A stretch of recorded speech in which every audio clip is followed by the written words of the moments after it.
Cerita ini dimulai dengan memperlihatkan Yobel sedang berjalan kaki bersama dengan anaknya Jadin menuju kota Twin Falls.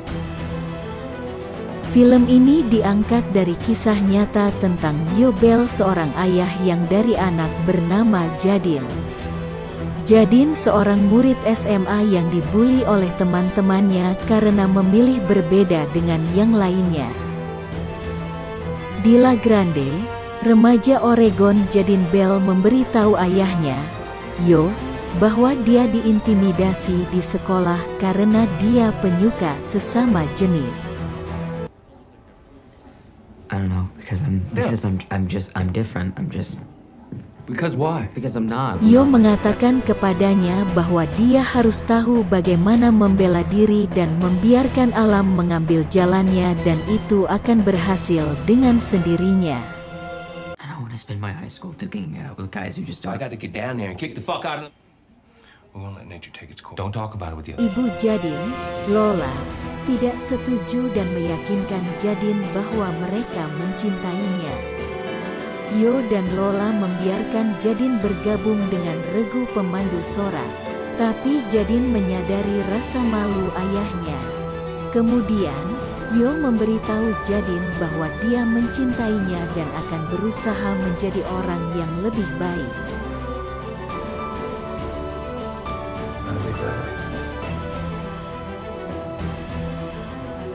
Jadin diganggu oleh sekelompok atlet.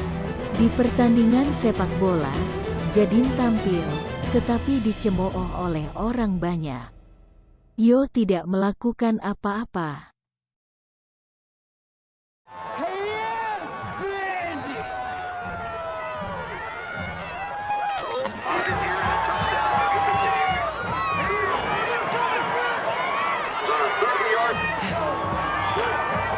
Hanya membawa Lola dan meninggalkan tribun.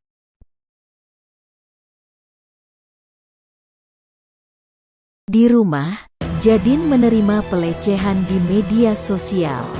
Adik laki-lakinya, Joseph, menghiburnya. What they said about you. I'm tougher than you.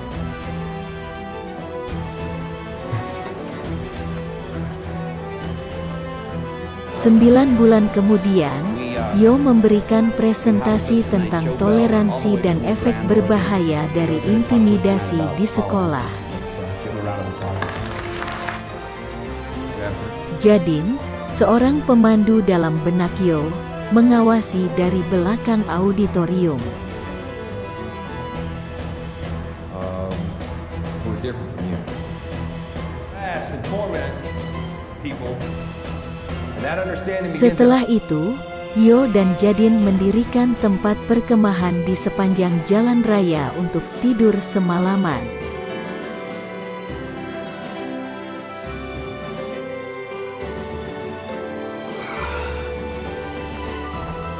Jadin mengkritiknya karena pidatonya bohong. Yo dan Jadin berjalan di jalan raya di Idaho dan kemudian berhenti di sebuah restoran untuk makan.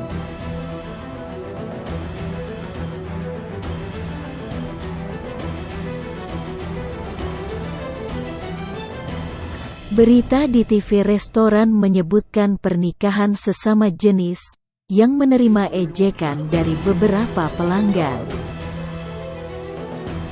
Hey, my name's Joe Bell. I'd like you to check out our message of inclusion. Appreciate it if you get a chance.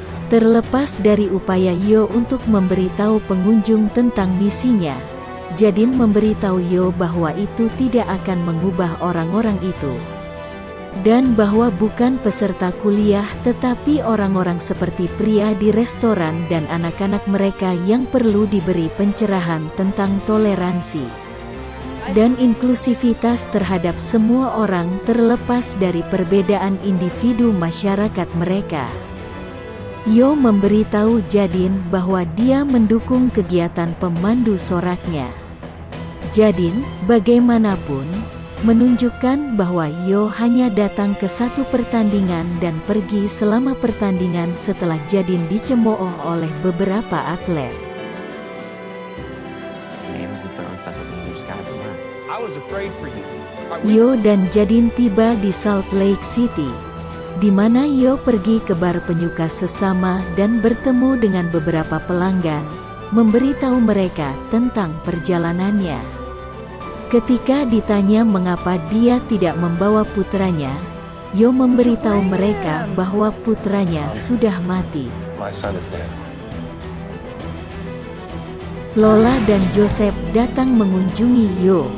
Kami juga menyadari bahwa Yo merasakan kebencian terhadap orang-orang yang menindas putranya, Jadin.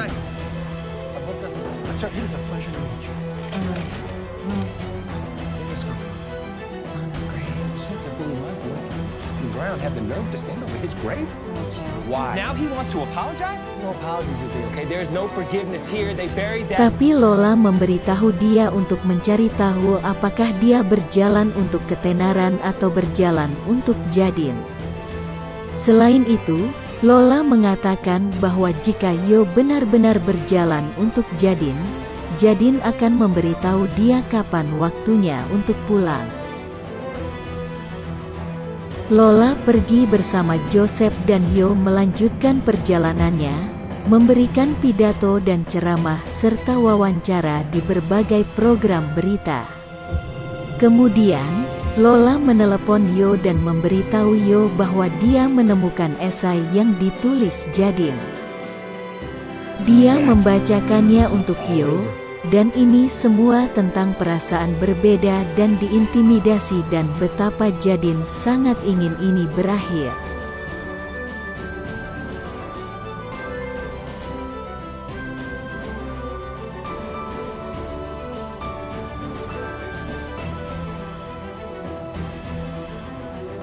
Dalam kilas balik, Jadin diserang oleh atlet di ruang ganti. Dia dan orang tuanya bertemu dengan administrator sekolah. Ia menyarankan Jadin mungkin pindah sekolah atau pergi ke terapi. Fucking look at his face.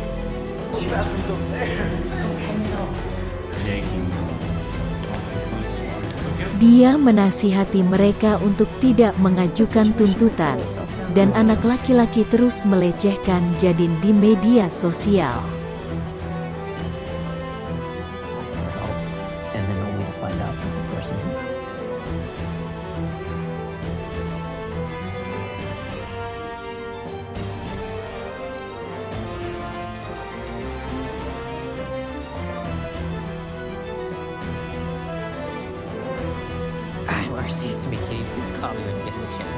Suatu pagi, Lola menemukan catatan bunuh diri Jadin saat seorang pelari menemukan tubuh Jadin. Jadin gantung diri di ayunan di taman lokal.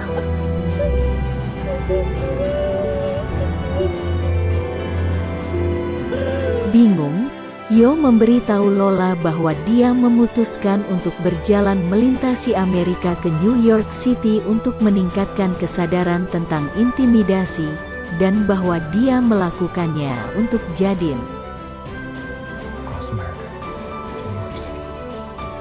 Sheriff Gary Westin menepi untuk menyelidiki pria di jalan, dan Yo menjelaskan ceritanya.